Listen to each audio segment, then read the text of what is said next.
Assalamualaikum warahmatullahi wabarakatuh. Berjumpa lagi dengan saya, Wuristia Wardani, untuk belajar bahasa Indonesia. Pada video sebelumnya telah dibahas materi tentang struktur teks laporan hasil observasi. Video kali ini masih membahas bab yang sama, yaitu teks laporan hasil observasi, dengan subbab kaidah kebahasaan teks laporan hasil observasi. Untuk pembahasan selengkapnya, simaklah video berikut dengan seksama. Kaidah kebahasaan teks laporan hasil observasi yang pertama adalah kalimat definisi. Kalimat ini biasanya ada di bagian awal paragraf yang digunakan untuk menjelaskan objek yang diobservasi. Kalimat definisi ditandai dengan adanya verba definisi. Contohnya kata adalah, merupakan, ialah, yakni, dan sebagainya. Contoh kalimat: kucing Persia merupakan kucing yang sangat cantik dan indah. Kalimat tersebut termasuk ke dalam kalimat definisi karena ditandai dengan adanya verba definisi, yaitu kata merupakan. Kaidah kebahasaan yang kedua yaitu nomina. Nomina dalam bahasa Indonesia berarti kata benda. Banyak yang menafsirkan kata benda adalah semua kategori benda. Itu salah. Kata benda tidak selalu berwujud benda. Untuk mengecek kata itu termasuk kata benda atau bukan dapat dilakukan dengan cara berikut. Yang pertama, sebuah kata jika bisa ditambahkan dengan kata sebuah, maka kata itu termasuk kata benda. Contoh, sebuah meja, berarti meja termasuk nomina atau kata benda. Yang kedua, sebuah kata jika bisa ditambahkan dengan kata seekor, maka kata itu termasuk kata benda. Contoh, seekor kelinci, berarti kelinci termasuk nomina.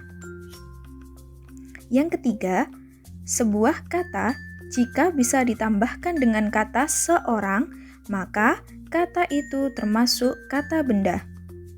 Contoh, seorang guru, berarti guru termasuk kata benda atau nomina. Yang keempat, sebuah kata jika bisa ditambahkan dengan kata suatu, maka kata itu juga termasuk kata benda.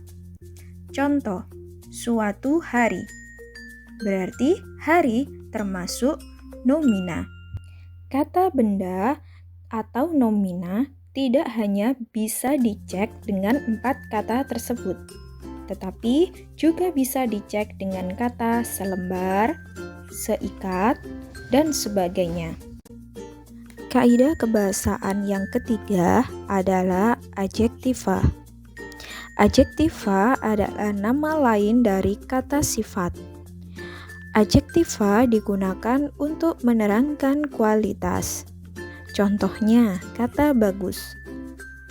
Menerangkan kuantitas, contohnya kata banyak. Menerangkan watak, contohnya kejam, dan sebagainya. Ciri-ciri adjektiva. Yang pertama, dapat ditambah dengan keterangan pembanding, seperti lebih, paling, atau kurang. Contohnya, kurang bagus. Kata bagus termasuk ke dalam adjektiva. Ciri yang kedua yaitu dapat ditambah dengan keterangan penguat seperti sangat, sekali, dan sebagainya. Contohnya, sangat licin. Kata licin termasuk ke dalam adjektiva. Ciri yang ketiga yaitu dapat diingkari dengan kata tidak. Contohnya, tidak sopan. Kata sopan termasuk ke dalam adjektiva.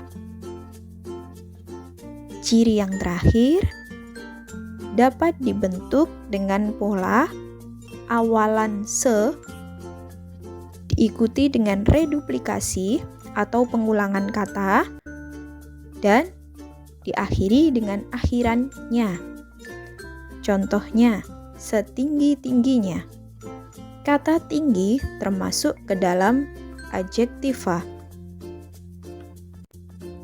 Ciri kebahasaan teks laporan hasil observasi yang keempat adalah istilah Latin.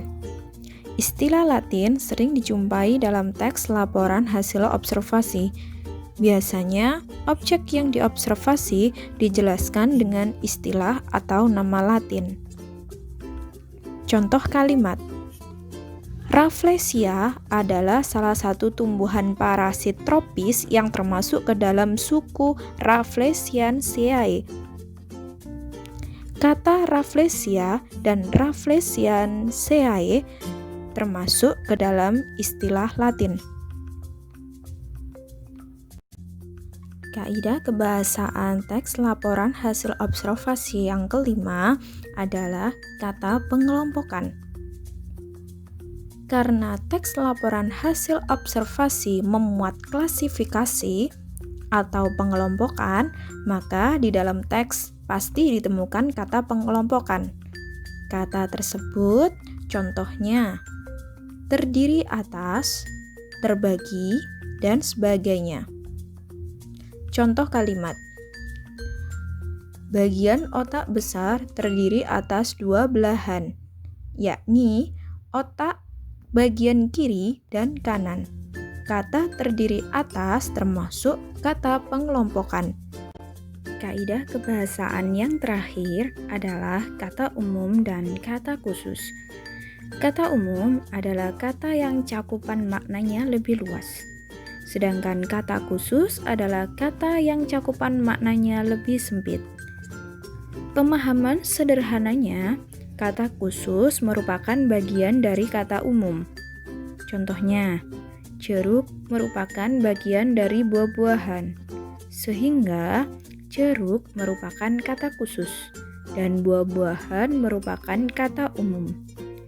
Kata umum disebut juga dengan hipernim, dan kata khusus disebut hiponim.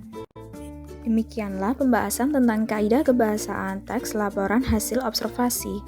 Semoga bermanfaat bagi semua. Sampai jumpa pada video berikutnya. Wassalamualaikum warahmatullahi wabarakatuh.